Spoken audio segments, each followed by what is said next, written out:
Hi, everyone. Thanks for joining us today. You caught me reading Super Shred, The Big Results Diet by Dr. Ian Smith. We are so excited to have Dr. Ian Smith with us today. Welcome, Dr. Ian. Hey, Meryl. Good to see you again. And everybody else? Great to see you.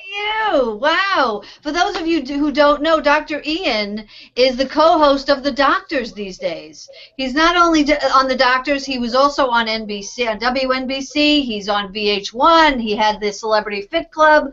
For those of you not familiar with the best-selling author, Dr. Ian Smith, we are glad to have you. He is fantastic. Thank you for joining us. We have a lineup of questions. It's unbelievable. We have tons of people who are asking questions. I'm just going to get started, if that's okay. Okay. Okay. One of the biggest, from the first person we have, which is Veronica Grossman, my biggest problem is sticking to these plans. What do you suggest I do so I don't fall off the program? Well, the first thing is to have realistic goals. One of the problems people have going into losing weight is they're unrealistic. Someone wants to lose 30 pounds. It took them about 5 years to gain it. They want to lose it in 3 months. So I tell people, first of all, if you have realistic expectations, then that allows you to have those down moments when you're not being perfect on the plan.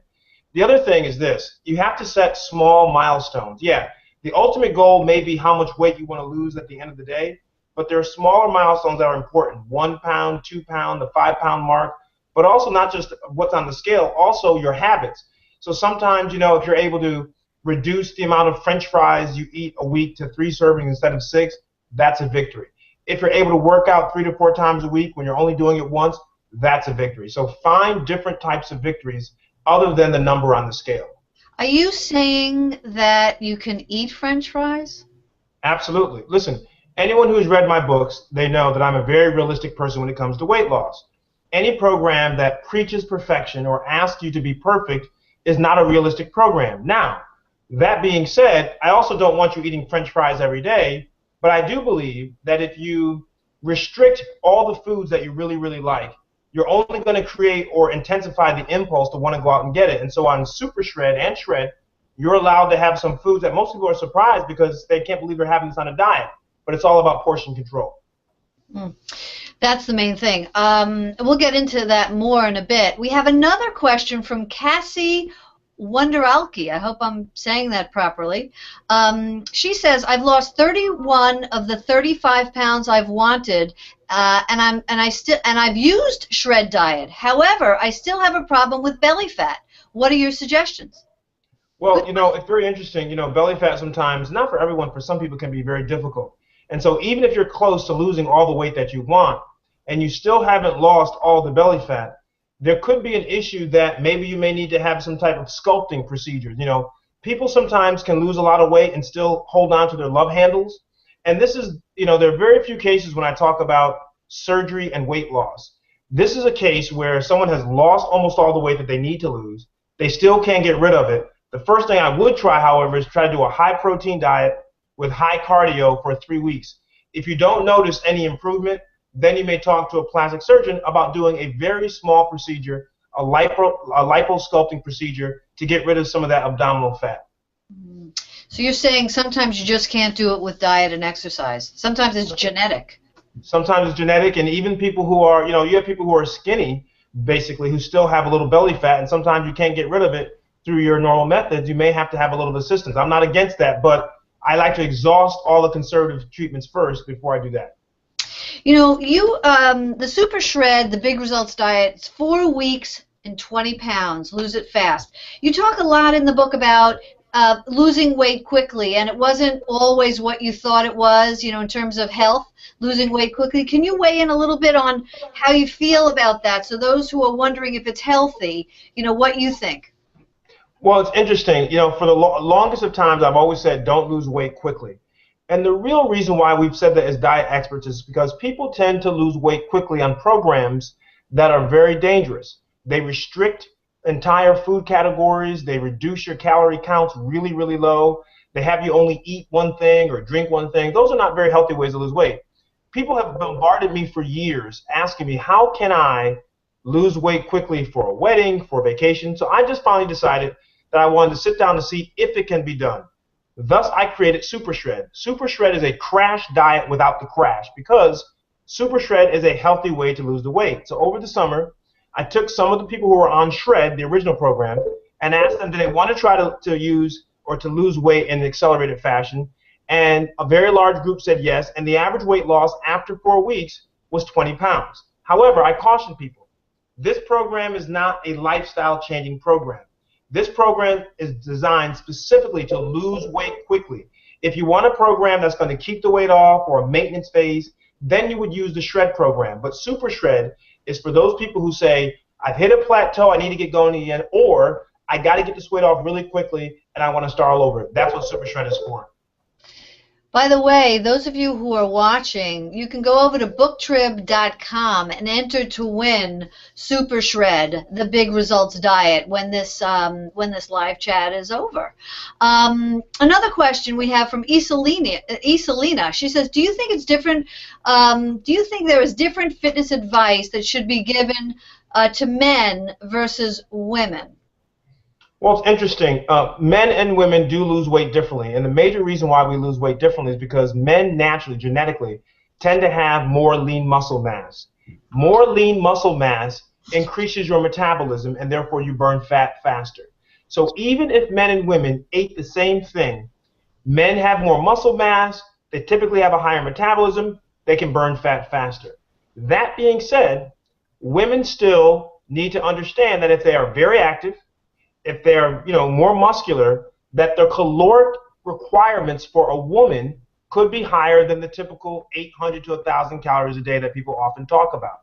Mm-hmm. So it really depends not on your gender, it depends on your activity level. I would never put a marathon runner or someone who runs a lot, I would never put them on the same calorie number as I would someone who really is sitting around most of the day.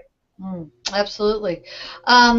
I noticed that you have snacks. I mean, first of all, you can the Super Shred, and I bet Shred as well. It's about several meals during the day, right? So is it 4 meals and 3 snacks? Is that what it is?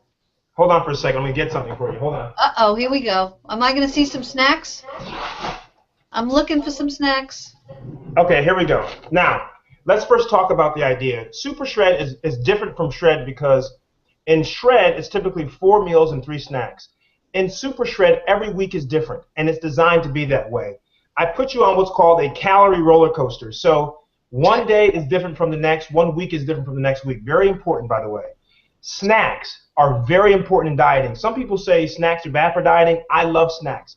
And the reason why I love snacks is because your snacks can be bridges between your meals. So if you use the snacks properly, you're able to eat these snacks and hold off before you go eat that next large meal. Now, what we created was something called, can you see this? It's called Shred Pop. This is our new popcorn, and the reason why we created it is because so many shredders were asking what is the right popcorn to have. This is 5 grams of fiber, which is great. It's a whole grain, gluten-free, vegan, non-GMO corn, 0 saturated fat, 0 cholesterol, and the flavors are great. Sea salt, kettle, white cheddar, and barbecue. So people who are interested in getting some of the Shred Pop, you can get this online right now at shred, S-H-R-E-D, life.com. It's very, very good. But in my book, I have a lot of different snacks. You don't only have to have Shred Pop or Shred Bars. All kinds of snacks, as long as you fit into the calorie count recommended. Sometimes it's 150 calories, sometimes it's 100. But I do say to people, snack in a wise way, meaning don't go and get 100 calories in small mini cookies because the cookies will give you a sugar rush and go away. Get something that has better crunch, things like celery and peppers and cucumbers, and things that have some substance to it will keep you full longer. So I want to just ask a question about the holidays. Since we're embarking on the holiday season, is it a good idea to have a shred snack before you go to a big party so that you're not dying to have everything that's on this gorgeous buffet of beautiful, yummy things? First of all, let's get something clear. Everyone mistakenly believes that the time between Thanksgiving and New Year's Day that they gain 5 to 10 pounds. That is absolutely incorrect. The average weight gain during this period of time during the holidays is only 1 pound. 1 pound. But psychologically, people think that they gain more because they tend to have looser or more liberal eating habits and drinking habits. But the truth of the matter is it's really not that easy to gain all of that weight. Think about it. There are 3,500 calories per pound.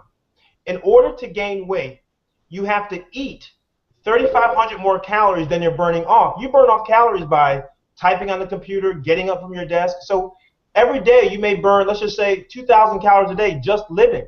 So that means now you got to consume 5,500 calories in order to have that net 3,500 calories to gain a pound. What I'm trying to do, without getting too mathematical, is it's not that easy to gain weight. But during the holidays, one thing I suggest to people is, if you know you're going to have a meal that's not on your plan, whatever plan that is, try to eat before the meal a little bit. So, because you don't want to be rude to your host, right? If you have a little bit of a snack right before you go, then you're not as hungry, number one.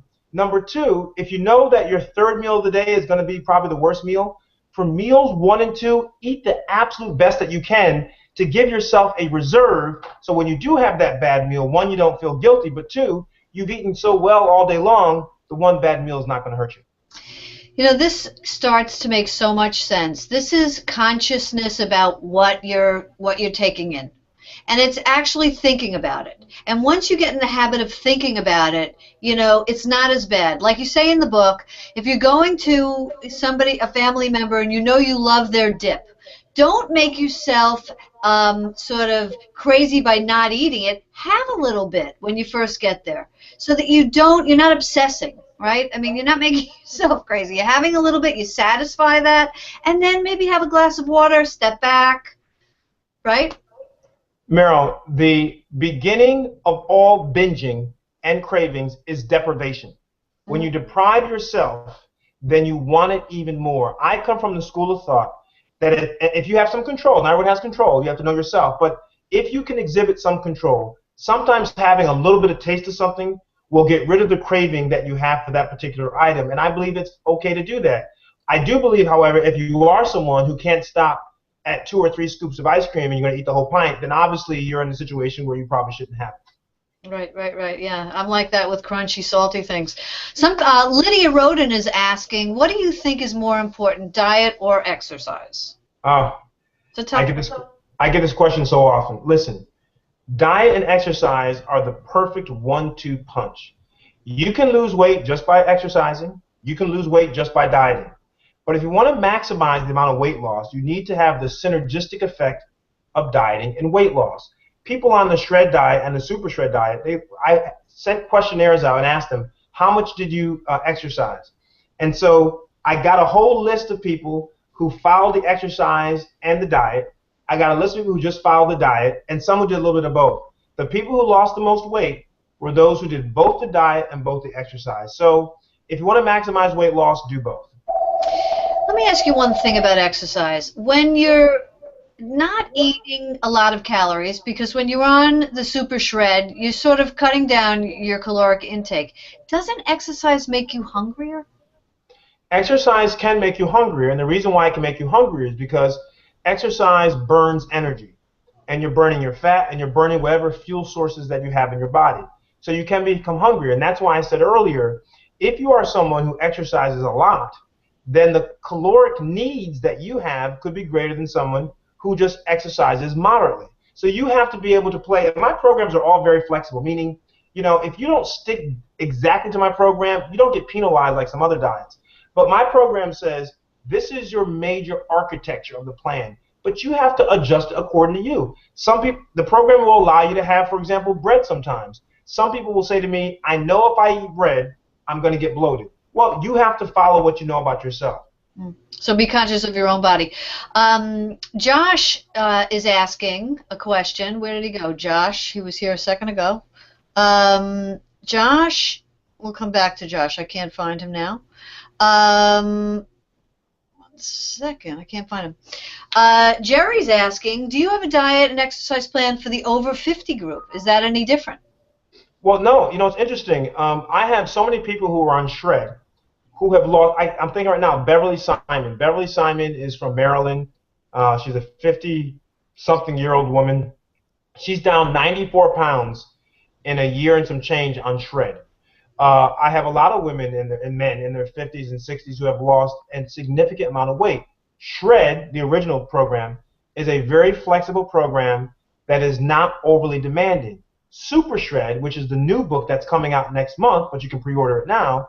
Super Shred is a program that is very demanding no matter what age you are. But remember, the commitment you have to make with Super Shred is if you're one of those people who's constantly saying, I want to get it off quickly, I want to get off quickly, then you have to be willing to put the effort in.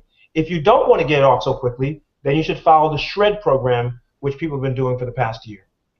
So if you have a wedding to go to, if you have a graduation, if you're going to a reunion, and you really just want to look fabulous and you want to just take it off, or even if you've plateaued and you're pretty good most of the year, but you've reached a plateau, that's what the Super Shred is great for. Plus, what I like about the diet and the book is that every day it tells you exactly what to have, which is brilliant. Exactly what to have. Super Shred is destination dieting, and for people who have not seen it, for example, I don't know if they can see it, but the way I like to do my programs, and look how thin this is, by the way, very thin. My editor and I argue all the time. People don't want to be overwhelmed with large, thick books to read. People want to know, what do I need to do, how do I do it, and let me get right to it. That's why Super Shred and Shred are built the way they are. Every day, I tell you what to eat, but there's some flexibility. You have options to choose from. If you're a diabetic or you have some kind of food preference or allergy, you can make swaps. But people love the ease of use of these programs, particularly Super Shred and Shred. You have, I don't know how many, but a ton of recipes for smoothies. These are fantastic. All these different smoothie recipes and different combinations, which they're basically 200 calories. So if you're going to do a smoothie, what is that like? Is that like a meal? Is that a meal? Smoothies are very, very important. Smoothies are like meal replacements. Yeah. And people say, which is better, smoothies or juicing?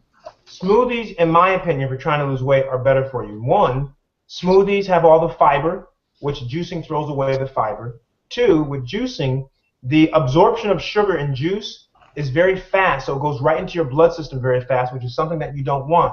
With smoothies, because of the fiber, your absorption of the sugar goes slower. Smoothies are awesome because they make you feel full longer, they're very convenient, they're very transportable, and guess what? You get so many minerals and vitamins. You put all that fruit in there, and bananas, and yogurt, and some milk, you got calcium. I just think smoothies are perfect for weight loss. They really are. And by the way, I have 30 or 40 recipes in here, but you can get recipes from anywhere. The beauty of smoothies is you can make smoothies that taste the way you want them to taste. And they're easy. The other thing is your list of snacks is endless. You have a whole, pages and pages of 100-calorie snacks. So this is like, okay, you have a craving, you're in between, you need something, you can pick from this whole list, and you could even have a cup of blueberries with a tablespoon of whipped cream. That's satisfying. You can have that in between your meals, and you have a little energy, you get a little sweetness, it's all good. You just have to be smart about it. This book is like a dictionary of dieting. I mean, it's fantastic. Then you have 150-calorie snacks. So if you want a little more. People are asking, how do you get motivated? What do I do to be motivated? Well, if I had the answer to that, I'd be a genie in a bottle. Listen, motivation is something that has to come from within. Everyone has to decide why they want to lose weight. First of all, why do you really want to do it? And by the way, it could be because you want to look great on vacation or because you don't want to have heart disease like a relative. Whatever your reason is, you have to first establish your reason. The second thing is you have to think back. All of us at some point in our life have overcome an obstacle, whether it's difficulty in school, whether it's a bad relationship, whatever it is, we've all overcome obstacles. Think about what it was that was able to get you over the hurdle of previous difficulties. What was it inside of you? What did you draw on? Did you draw on you wanted to be tough? Was it fear? Was it to please someone else? What was it that got you? Try to tap into that same motivational engine that you've used in the past. And the third thing I'll say about motivation is this, that you want your motivation to also be rewarding. Okay, you don't want your motivation to be ephemeral, where it just kind of comes for a little bit and then it goes away. You want it to be something that is long-standing, you can go back on and go back to often to keep yourself in that right frame of mind, because all of us, myself included, all of us, when we have a goal in mind and we're motivated for some point, it's easy to get distracted, and you need to have refreshers to keep you in that mode when you're trying to reach those goals. It's great. So many questions are coming in. It's unbelievable. Sandra asks, when is your DVD available? The DVD will be available in January, and the idea behind the DVD is simple. I created a program, a 27-minute workout, because so many people go to a gym and they're in the gym for an hour, but they're only really working out for 30 minutes. They spend the other 30 minutes talking, on the phone, whatever. I wanted to create a program for people who are busy, or some people just don't like gyms. I wanted to create a program that people can do in a gym or at home and really maximize the amount of time they're doing to really burn that fat. And so the Shred 27 DVD burn Shred Burn 27 is going to be really something that people will be able to do at home, in a hotel room, or in a gym. In January, it's available at shredlife.com. Fantastic. All this new stuff. This is very exciting. This is really, really exciting. There was a good question that just came in a second ago. This woman says, it's from Karen, and she says, "Hi, Dr. Ian. I've lost 60 pounds on Shred and Super Shred, week 1. How could that be? 60 pounds, Shred and Super Shred. Week 1. I love the program. Can you describe HIIT exercise?" Yes. HIIT, anyone who's on can Google this. It's high intensity interval training.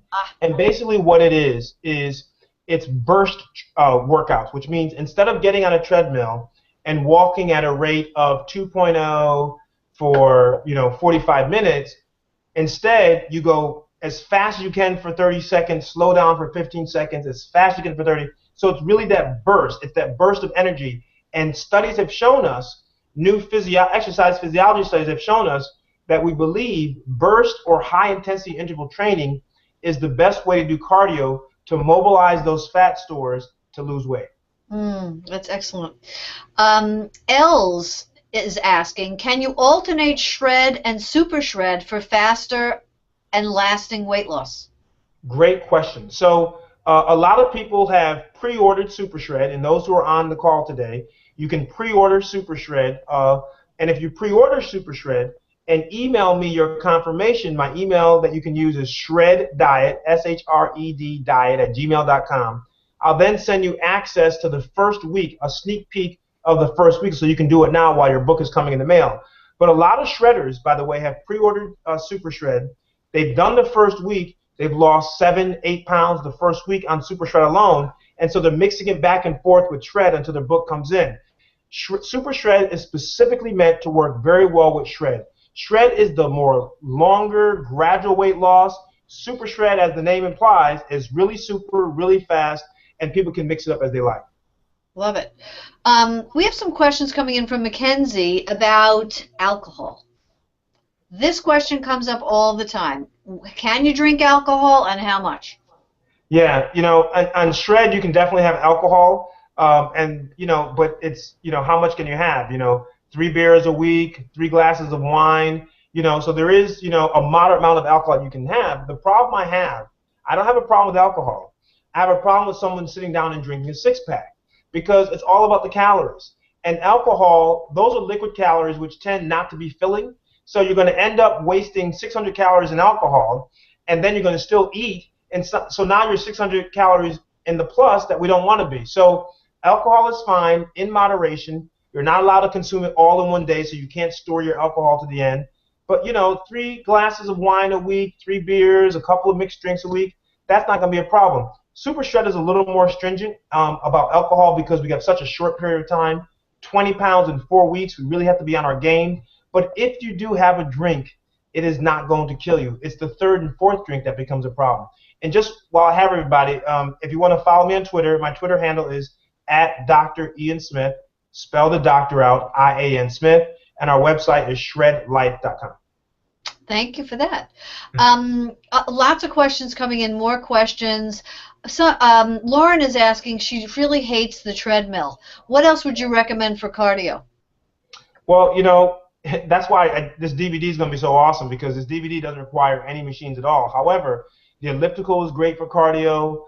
Stationary bikes are great. I do believe, though, people can get a great cardio without that. I mean, if you do things that are called, and you have to Google this, but things that are called burpees, ice skaters, mountain climbers, these are all maneuvers, physical maneuvers without machines that can really give you a great cardio if you do them in rapid succession. So take a look at that, or come back in January and look at the Shred DVD, and I can show you all kinds of exercises that do not require a treadmill.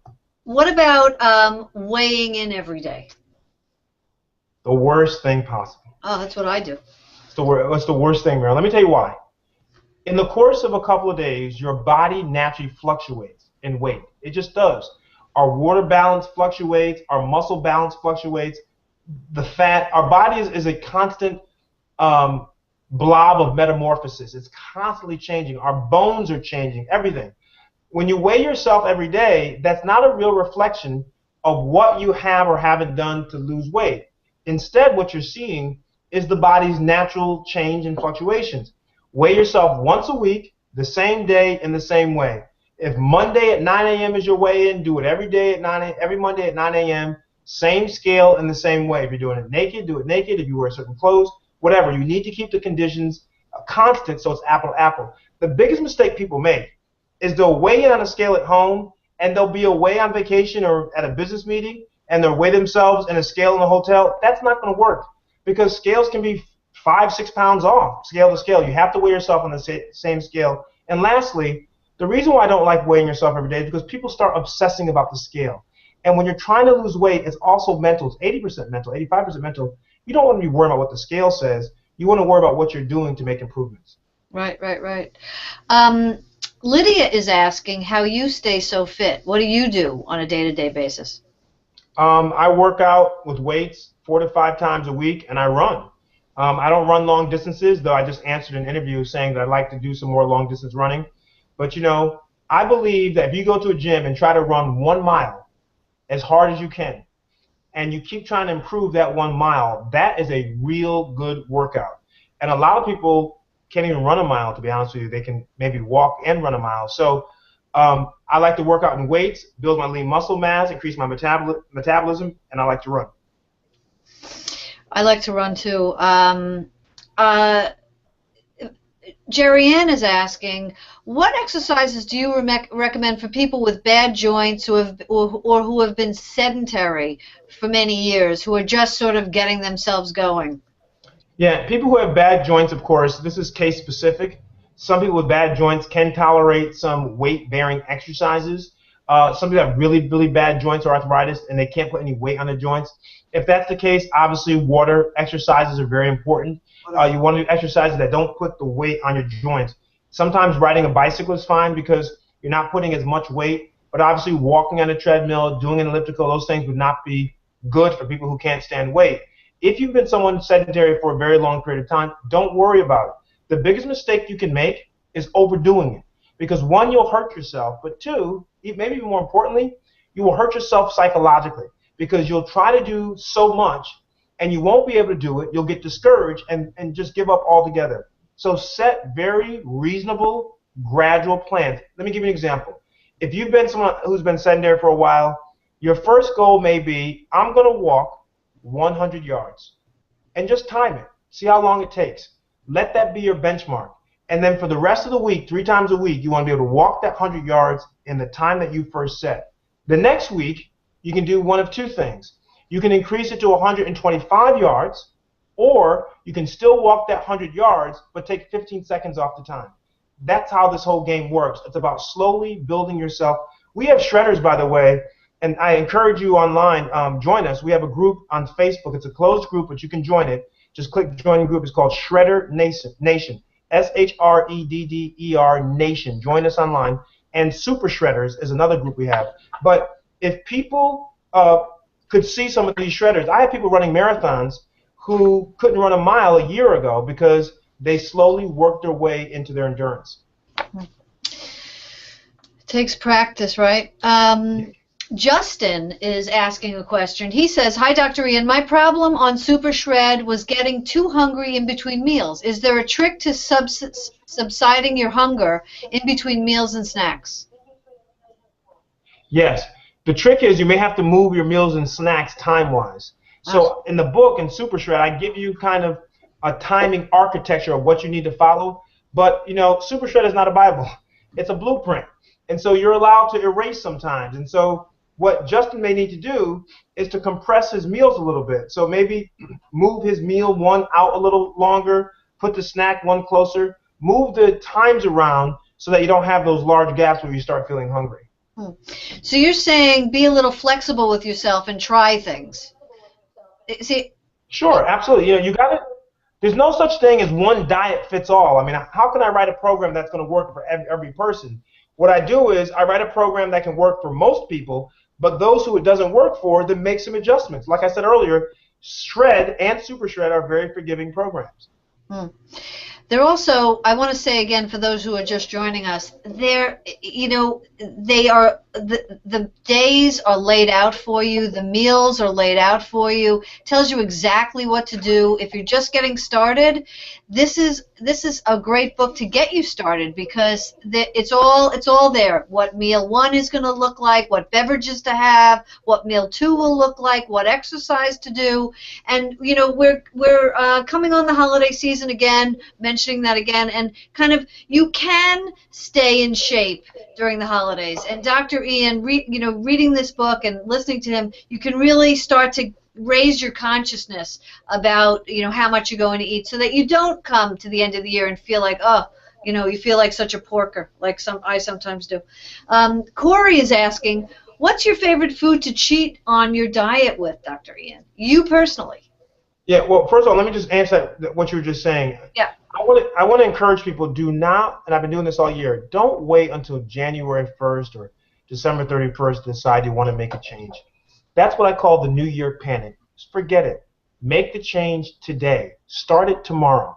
Because what will happen is you will get yourself in a nice groove and a nice momentum. So when the new year comes around and everyone is, bemoaning the fact that they have to start going to the gym and start eating better and giving up things, you will already be in a groove. You won't have that extra stress and anxiety of everybody else, and you're going to feel good about yourself because you will have lost, a considerable amount of weight between now and then. My favorite cheat meal is probably, I love barbecue steak. I actually cooked it on the Rachel Ray show last year. Barbecue steak, honey glazed carrots, and mashed potatoes. Whoa, that is an all-American meal. Yeah, I haven't had that in a while. Maybe I'll have it tonight now that he mentioned it. But here's the thing about me is that I love salmon. I love, love, love salmon. But my thing is that I eat everything, by the way, pizza, burgers. I just don't have the craving like I used to when I was young for heavy, greasy foods. My system just doesn't take to it too well. I tend to eat cleaner foods. I like things that are steamed, that are grilled. It's just, and let me tell you something. One of the biggest things that I enjoy is when someone on Shred comes up to the week where they are allowed to have pizza on the plan, and they say, you know what? I didn't even want the pizza because I no longer have the craving for it because I've been eating so cleanly for so long that I just don't need it. I don't want it. I don't crave it, even though they thought that they would be doing cartwheels that the pizza was now on the menu. So you really undergo a taste and a physical transformation when you start eating cleanly. That is so true. That really is. What do you think about drinking water? How important is that? I think water is very essential. 70% of your body is water. We lose water all day long and don't even realize it. You just don't lose water through sweating, by the way, visual sweating. You lose water in all kinds of ways. But I think that the key is people can use water more strategically. One, take some fruit or some lemons and squeeze some flavor into your water. For me, because I don't like plain water, I like something that has a little kick to it. So take some fruit, like the fruit infused that you can do at home on your own. Slice up some fruit and put it in a jar. Put the water. I like cold water too. The other thing is this: is that you should try to drink a cup of water before each meal. Each meal, because what happens is your stomach works on the issue of expansion, and if you can take up some space in your stomach with water, which has no calories, then it leaves less room for food, which has all the calories, and therefore, just by default, by a space issue, you're going to be reducing the amount of calories you consume at each meal. I'm coming back to what you said earlier about 1 pound equaling 3,500 calories. When you really think about that, I mean, that can twist your brain up a little bit because we all think, I know I do, you think you have a cookie, you think you have, a couple of French fries, that it's going to really blow everything. And that's not 3,500 calories. No. Listen, 3,500 calories is about 30 pieces of bacon. Wow. 30 pieces of bacon, okay? It's not easy to eat 3,500 calories every single day. Now, some people do, by the way, but it's not easy to do that. But remember, it's just not 3,500 calories. You have to eat 3,500 calories more than what you're burning off. Everyone's burning between 1,000 and 2,000 calories a day, which means now in order to have that 3,500 calories to the plus, you now have to consume 5,500 calories. Now, try to consume 5,500 calories in a day. Try it. Not easy. Not easy. Well, go ahead. Over the course of the week, you can be 3,500 calories plus, yes, over the course of the week, but that's not in one day. You see, that's why I always say one day is not going to kill you. And any program in which you have a bad day, it penalizes you. That's probably not a program you want to be on because everyone's human and everyone's going to make a mistake and have a bad day. Well, that's the thing about bad days. You know, pick yourself up and just start over tomorrow. It's, you know, it's not the end. Stephanie's asking, Dr. Ian, when will we be able to get the Shred Emulsifier Blender? And how will it make the shred life easier? Oh, jeez. So the Shred Emulsifier Blender is so phenomenal. It's very high powered, it's going to be one of the highest powered machines on the market. It will be able to do soups and smoothies in the same vessel. It's unbelievable.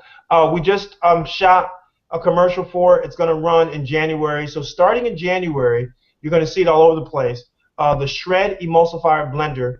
And for more information, of course, go to my websites. I have two of them, shredlife.com and driansmith.com. Spell the doctor out. If you go to my driansmith.com, you can also sign up for my free newsletter. But the Shred Blender, Emulsifier Blender, will be available in January, and I think it's going to – someone just emailed me who got a sample of one, and she said she's so spoiled now because she can do almost everything in the blender. Yeah, blenders are a big deal. I mean, the Ninja, the Magic Bullet. Now we have the Shred Emulsifier. So looking forward to that. Doc, for those of us joining us late, it's Dr. Ian Smith, who's the co-host now of The Doctors. What's coming up on The Doctors, Dr. Ian? Well, we got so much. You know, we shoot 6 shows a week. We've been down for a little bit. But we're going to do a lot of weight loss stuff coming up now because we're heading into that part of this season. We also do TMI Tuesdays where we talk about things that may be embarrassing to people. So that's a lot of fun. We're going to have one of the housewives, a friend of mine, Cynthia Bailey from the Housewives of Atlanta. She's going to come on the show on Bravo this year. She talked about, a couple weeks ago, talked about her problem with fibroids. So Cynthia's going to come on and talk about fibroids. And we just, you know, it's a great show. It's a great information that we give on The Doctors. But we give it in a way that is entertaining, but also palatable. You can understand it, not, you know, a bunch of doctors sitting around a conference table talking doctorese. That's not what we want to do. Are you in scrubs on the show? You know, occasionally I'm in scrubs. Travis is typically the guy in the scrubs. I'm typically like in a suit and I don't wear a tie anymore. So Travis wears scrubs. Jim, the pediatrician, wears a white coat. Drew, the plastic surgeon, wears, you know, these expensive suits, of course, with a tie. And I kind of go in between. That's fantastic. I can't wait to tune in. I haven't tuned in, but I'm going to. Now that you're on, we're definitely going to tune in. Or DVR. Absolutely, absolutely. I got a couple of more questions. From Hula Monkey, she asks, I hear you're not supposed to go to bed after eating, but schedule gets me home late. How am I supposed to feed my family and get up early, and what are your suggestions? Well, you know, if her schedule is getting her home late, then maybe she should eat earlier herself, wherever she is, if she can. The key about going to bed and eating is, this has been my rule for a long time, try not to eat your last meal within 90 minutes of going to sleep. It doesn't matter if, you know, it's 10 o'clock or 1 o'clock or 12 o'clock in the morning. It's all about when you lay down on that pillow, because when you lay down on that pillow or lay down on the couch, wherever you're going to lay down, the problem is that your metabolism falls off a cliff and your body goes into a resting/vegetative state. Therefore, it's not burning calories. So all that food, all those calories and food you just consumed are now going to be sitting around and nothing's going to burn them because you're now in this basically vegetative state. So give yourself 90 minutes, even if you don't work out, but just 90 minutes up and around and doing things will help burn off some of those calories you just consumed. That's great advice. It's great advice. Okay, 1 or 2 more questions. I have Cassie is back, and she says, I meant to add that during the summer, I biked every other day, 6 or more miles, and I swim at the minimum of 30 minutes, 2 to 3 times a week, and still have belly fat. What am I going to do about that? Well, did she try? She could be a great case for HIT, high intensity interval training, which is It's not about whether or not she's swimming at the same pace for 30 minutes.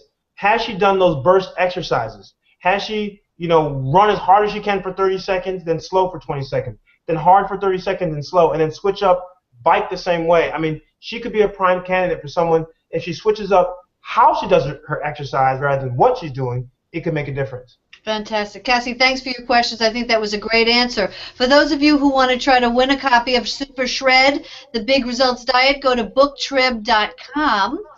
And I want to thank, here we go, that's right. I want to thank Dr. Ian for being with us. And for those of you who like to attend our live chats, don't miss this Thursday, Piper Kerman, the author of Orange is the New Black. Should be a good one. Tune in for that one. Dr. Ian, thanks so much. It's been great having you. We hope you'll come back. Yes, I just want to tell you once again, you can follow me on Twitter at Dr. Ian Smith, spell the doctor out. And our websites are shredlife.com, where you can get some popcorn. And also driansmith.com, spell the doctor out. This has been great, and maybe in the new year we'll do another chat. I hope so. Thanks so much. Have a happy holiday. You too. See you. Bye.